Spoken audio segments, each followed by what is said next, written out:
Well, think back to what you were doing at 9 years old. You probably weren't taking college classes, but for one Bucks County boy, he already has a high school diploma. Bobby Laurie spoke to him and his parents. Bobby.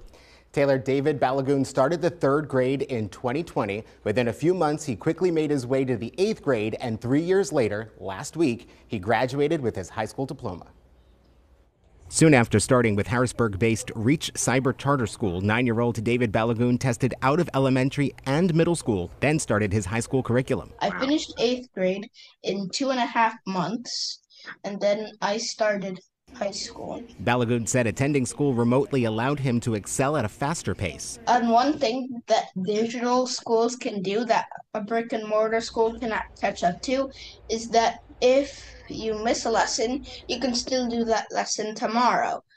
And you can also go ahead of the plan, and that's how I went faster. Balagoon's mother, Rania, says this would not have been possible without the support they've received from Reach. And when he heard the word STEM program, I tell you, at the time, 7 years old, he was jumping up and down. I says, okay, this is where we're going. This is what we're doing.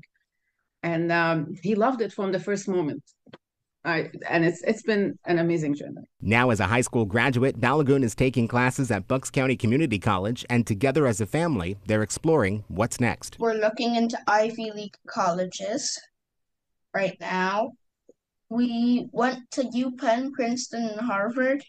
UPenn was especially because they said that I would be living on campus, and they'll assign me a caretaker. A 9-year-old on campus with 20-year-olds with a caretaker. His parents agree you can't just send a 9-year-old to live on campus. No, and that's if you noticed. It's very challenging. It's something we really have to think about very seriously. I didn't ask David what he wanted to be when he grew up because at this rate, he'll be a college graduate before he'll be a legal adult. But David said after college graduation, he'd like to become an astrophysicist. So quite literally reaching for the stars. Taylor? All right, good for him. Thanks for that story, Bobby.